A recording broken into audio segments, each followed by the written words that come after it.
গাজা ইসরায়েলে যে ধ্বংসযজ্ঞ চালাচ্ছে এতে আরেকটি নাকবার সাক্ষী হতে পারে বিশ্ববাসী।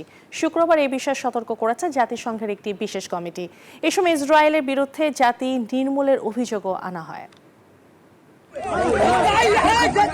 গাজা ইসরায়েলি নারকীয় তাণ্ডব চলছেই। নেতানিয়াহু বাহিনীর এই আগ্রাসন দেখে মনে হচ্ছে ফিলিস্তিনিদের নিশ্চিহ্ন করতে মাঠে নেমেছে তারা।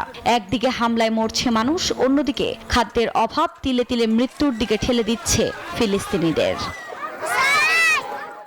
এমন প্রেক্ষাপটে বিশ্ববাসী আরেকটি বান্ডেল থাকলে প্রতি সেনমানিতে টাকা বাঁচবে। বিকাশ সেনমানি বান্ডেল কিনে জিতুন প্রতি লেনদেনে। নাকবার সাক্ষী হতে পারে বলে সতর্ক করল জাতিসংঘের একটি বিশেষ কমিটি।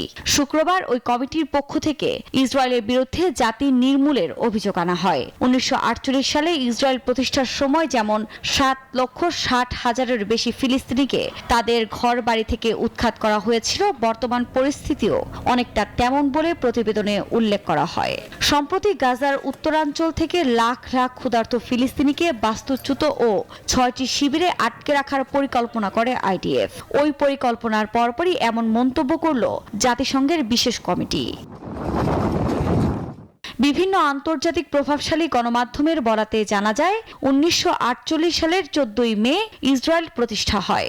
মানচিত্রে যে স্থানে ইসরায়েল রাষ্ট্র প্রতিষ্ঠা হয় সেখান থেকে গণহারে ফিলিস্তিনিদের স্থানচ্যুতি ঘটে। এর জন্য 15 মে নাকবা দিবস হিসেবে পালন করা হয়।